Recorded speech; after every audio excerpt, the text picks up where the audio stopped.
ಯುದ್ಧದ ಹೆಸರನ್ನೆತ್ತಿದರೆ ನನ್ನ ಹೃದಯವು ಕಂಬಿಸುತ್ತಿರುವುದು. ಆದರೆ ನಾನು ಹೇಳಿಯಲ್ಲ, ಪಾಪ ಭೀತಿಯಿಂದ ಯುದ್ಧ ವಿಮುಕ್ತನಾಗಿರು.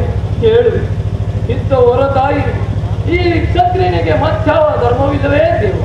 ಭಾರತ ಈ ಧರ್ಮ ಯುದ್ಧಕ್ಕೆ ಹಿಂಜರಿದರೆ ಮುಂದೆ ಪಾಪಕ್ಕೆ ಗುರಿಯಾಗ ಅಜ್ಞಾನದಿಂದ ಕರ್ಮಪಿಷ್ಟನಾಗಬೇಕು. ಅಸ್ತ್ರಗಳನ್ನು ಧರಿಸಿ ಕರ್ಮಯೋಗಿ ಎನಿಸಿ ಇಹಲೋಕದಲ್ಲಿ ಸ್ವರ್ಗವನ್ನು ಪಡೆ. ಈ ಯುದ್ಧದಲ್ಲಿ ನನ್ನ ಕರ್ಮವೇನು ಕೃಷ್ಣ? ಧರ್ಮನಾಶವು ಧರ್ಮ ರಕ್ಷಣೆಯು ಅಭಯ ಕಲ್ಪನಾಡದಂತೆ ನನಗೆ ಒಂದು ದಾರಿಯನ್ನು ತೋರಿಸುವ ವಾಸುದೇವ. ಅರ್ಜುನ, ನಾವಿಬ್ಬರು ಅನೇಕ ಸಾರಿ ಈ ಲೋಕದಲ್ಲಿ ಜನ್ಮಗ್ರಹಣ ಮಾಡಿವೆ. ಅದು ನಿನಗೆ ನೆನಪಿಲ್ಲ.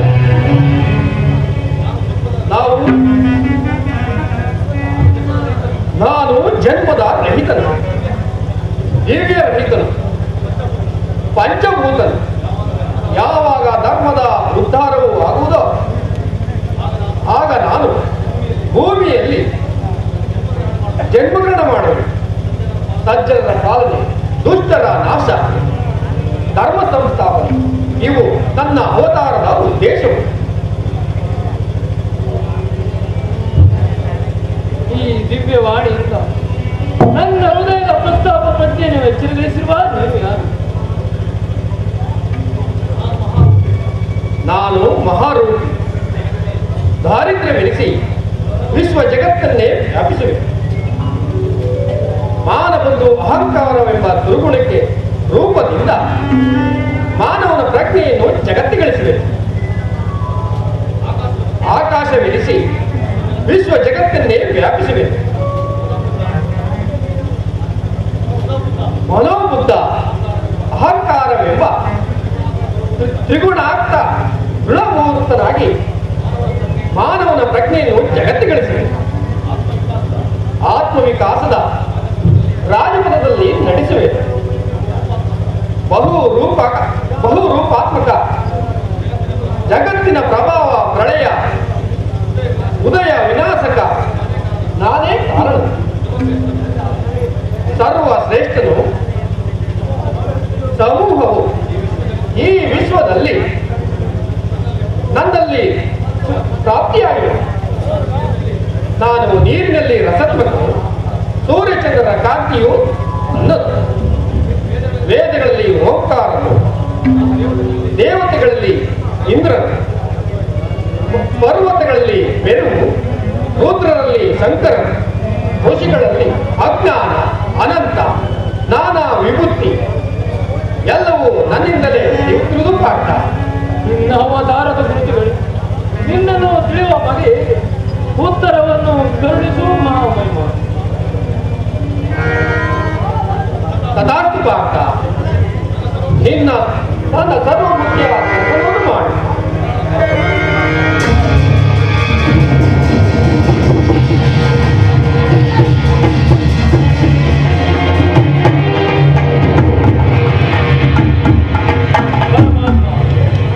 ನಿನ್ನ ನುಡಿಗಳಿಂದ ನನ್ನ ಮೋಹವು ನಾಶವಾಯಿತು, ಹೃದಯದ ಅಂಧಕಾರವು ಹರಿಯಿತು.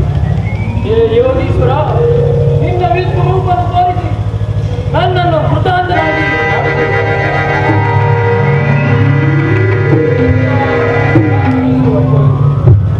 ಮಾನವನ ಕಣ್ಣುಗಳಿಂದ ಇದನ್ನು ನೋಡಲಾಗಿದೆ.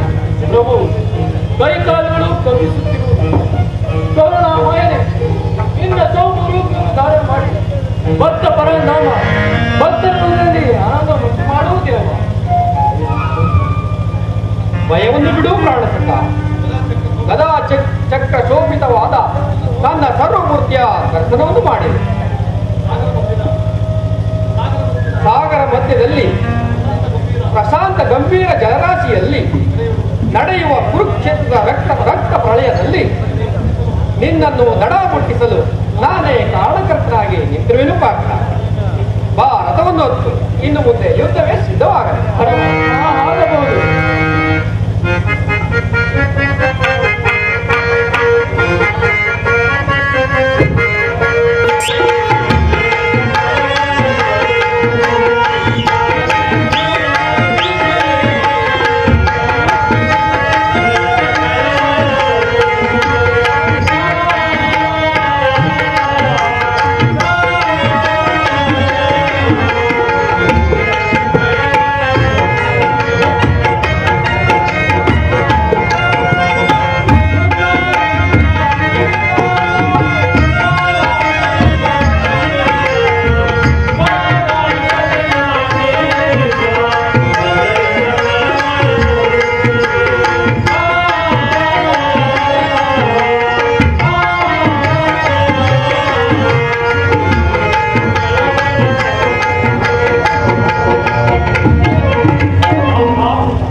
ಮಾಡುವೇನು?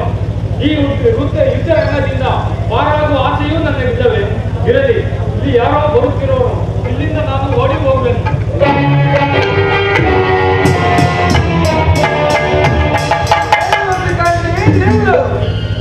ಯುದ್ಧ ರಂಗದಿಂದ ಓಡುವಂತೆ ಕಾಣುತ್ತಿದೆ. ನಾನು ಓಡುವುದಿಲ್ಲ. ನಿನ್ನ ಮನಸ್ಸಿನ ಪರಿವರ್ತನೆಯನ್ನು ನಾನು ಬಲ್ಲದು ಸಿಕಂಡಿ. ನೀನು ರಾಜಪುತ್ರನಾಗಿ ಜನಿಸಿ ಯುದ್ಧ ರಂಗದಲ್ಲಿ ಪಾರಾಗುತ್ತಿರುವೆಯ ಆ ಅಂಬೆಯು ಅಂಬೆ ಯಾರು? ಅಂಬೆಯು ಕಾಸಿರಾಜನ ಪುತ್ರಿ, ಭೀಷ್ಮನ ಪ್ರಣಂಗಿಣಿ. ನೆನಪಾಗಲಿಲ್ಲವೇ ಸಿಕಂಡಿ? ಭೀಷ್ಮನು ಅಂಬೆ, ಅಂಬಿಕೆ, ಅಂಬಾಲಿಕೆ 3 ಜನ ಸಹೋದರಿಯರು. ಭೀಷ್ಮನು ಸ್ವಯಂವರದಿಂದ ಅವರನ್ನು ಅಪಹರಿಸಿ ತಂದು ಹಸ್ತಿನಾವತಿಯಲ್ಲಿ ವಿಚಿತ್ರ ವೀರರನ್ನು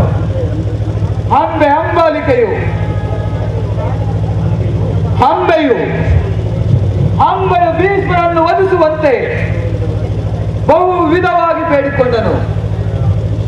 ಪ್ರತಿಕರನಾದ ಭೀಷ್ಮನು ಅದಕ್ಕೆ ಸಮ್ಮತಿಸಲಿಲ್ಲ.